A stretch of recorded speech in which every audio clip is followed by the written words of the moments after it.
سلام من الله عليكم متابعي قناة معلومة تهمك. اشترك في القناة وفعل رمز الجرس ليصلك كل معلومة جديدة ومفيدة إن شاء الله. ما هي فوائد الزعفران؟ فوائد الزعفران فوائد صحية عديدة لعلاج العديد من الأمراض والمشاكل الصحية، وهذا ما سوف نتعرف عليه في هذا الفيديو.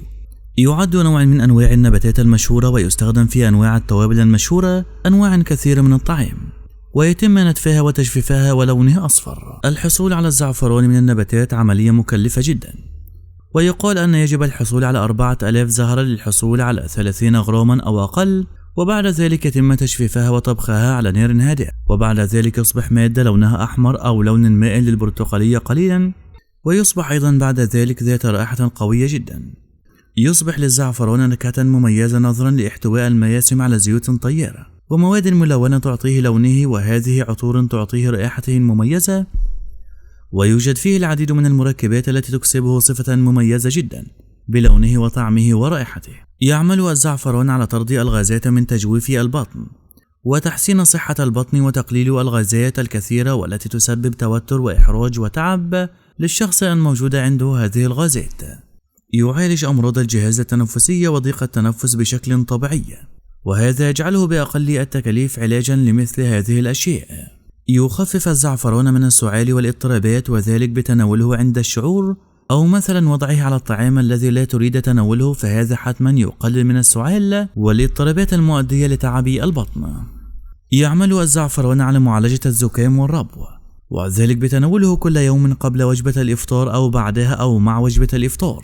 يساعد تشكيل الأنسجة والعظام والهرمونات الجنسية، ويعد مصدرا للحديد المهم لتكوين الهيموجلوبين، ويساهم في تعزيز تغذية الخلايا في الجسم، ويعمل على مكافحة السرطان حيث عند تناوله يفرز مواد مؤكسدة قوية تساعد في عملية مكافحة السرطان وتوقف الخلايا السرطانية، بل ويمكن الوقاية من السرطان بتناوله مع الأكل أو على طبيعته.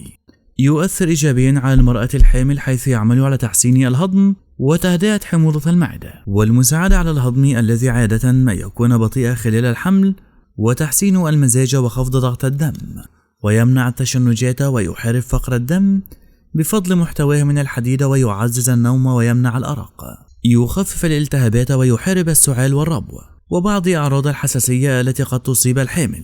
يعزز نمو الشعر، مصدر لبعض القيم الغذائية الضرورية خلال الحمل كحمض الفوليك، الثيامين والريبوفلافين، النياسين وفيتامين A وفيتامين C، ولذلك فهو يعد مهما جدا للمرأة الحامل وله تأثير إيجابي جدا عليها. كما أن الزعفران يستخدم كطب بديل، فلذلك فهو يعد مهما جدا للمرأة الحامل وله تأثير إيجابي جدا عليها. كما أن الزعفران يستخدم كطب بديل في العلاج، ومنها الكثير من العلاجات كعلاج أمراض القلب، وعلاج أمراض الضعف الجنسية، وعلاج الجلد والبشرة، وعلاج حباء الشباب، وعلاج فقر الدم، وعلاج مشاكل التنفس وفي بعض الأحيان يستخدم لزيادة الوزن نظرا لأنه يوجد به العديد من مشاكل النحافة حول العالم. يوضع على الطعام ليعطيه نكهة مميزة وطعما لذيذ، كما أنه يستخدم في تلوين الطعام في بعض الأحيان ويعطي للأطباق رونق وجمال. يستخدم الزعفران أيضا في تلوين الحلويات وإعطائها شكلا جميلا، ويعطيها أيضا طعما لذيذا، والجميل في ذلك أنه ليس له أضرار جانبية تمنع من تناوله أو وضعه على الطعام. يعمل على معالجة الاكتئاب لأنه يوجد فيه مواد مهمة تساعد في التخلص من الاكتئاب والخروج منه بشكل سهل، حيث يوجد فيها الزعفران بوتاسيوم يعمل عند تناوله على تحسين المزاج. يعمل على زيادة تدفق الدم إلى الدماغ، مما يساهم في زيادة إنتاج مادة السيروتونين والمعروفة بهرمون السعادة في الجسم، مما يساهم في تحسين المزاج. يحتوي الزعفران على فيتامين سي والكاروتينات، يجعل له ميزة في مكافحة العدوى. أما محتواه من فيتامين B6 يساعد على تكوين خلايا الدم الحمراء، ويعزز عمل الأعصاب. والبوتاسيوم يساعد على توازن السوائل في الجسم والسيطرة على ضغط الدم، ويعزز عمل الأعصاب.